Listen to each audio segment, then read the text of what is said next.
Bonjour à toutes et à tous. Aujourd'hui, le thème de la vidéo, c'est organiser son lieu de travail et son temps de travail. Alors, en tant que secrétaire indépendante, plusieurs choix s'offrent à vous. Soit vous décidez de travailler depuis votre domicile, donc si vous êtes locataire, vérifiez que rien ne s'y oppose au niveau de votre bail. Vous êtes propriétaire, vous pouvez vérifier auprès de la mairie qu'il n'y a effectivement pas d'interdiction d'exercer une activité depuis son domicile.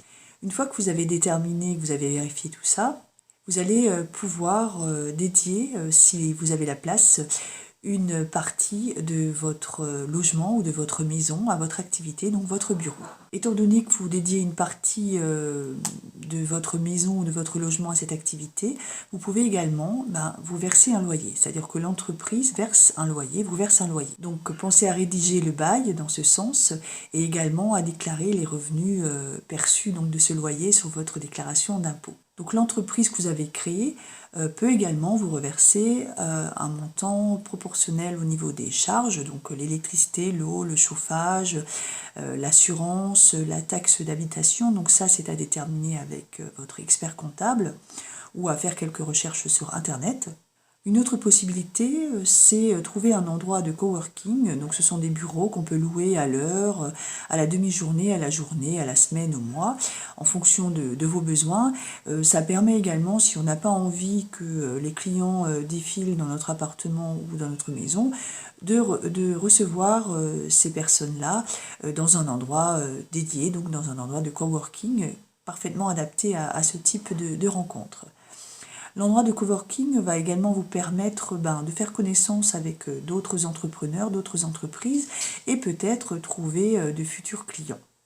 Une autre possibilité, c'est de louer un local. Bon, là après, il faut voir si ça vaut vraiment le coup par rapport au loyer. Est-ce que vous avez vraiment besoin de louer un local? Mais bon, cela, c'est à voir en fonction de votre propre situation. Le matériel dont vous avez besoin, ça va être un ordinateur, alors que ce soit un PC portable, une tour, une bonne imprimante, un bon scanner, un bon smartphone, une bonne connexion Internet, un bureau, un endroit qui est effectivement dédié à votre activité, un bon fauteuil, parce qu'on passe quand même une bonne partie de notre temps assise.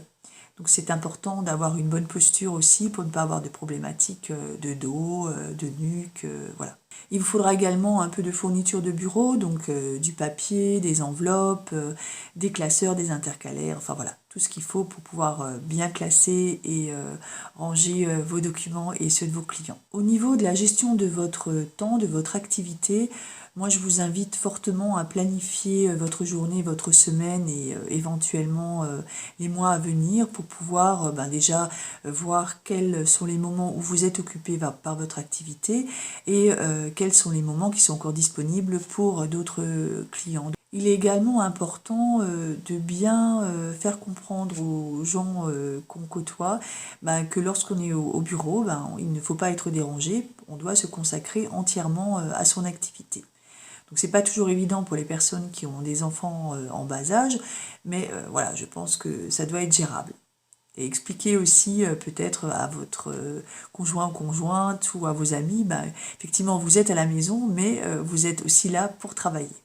Ça n'empêche pas que vous puissiez vous organiser comme bon vous semble, mais je pense que c'est important de bien délimiter son temps de travail. Le travail à domicile a beaucoup d'avantages, mais il peut aussi avoir un certain nombre d'inconvénients. Et dernière chose, pensez à bien ranger votre bureau le soir une fois que vous avez terminé de travailler, pour que le lendemain matin, vous n'arriviez pas à votre bureau avec déjà un tas de papiers qui s'accumulent sur celui-ci et finalement vous allez démarrer la journée dans de mauvaises conditions.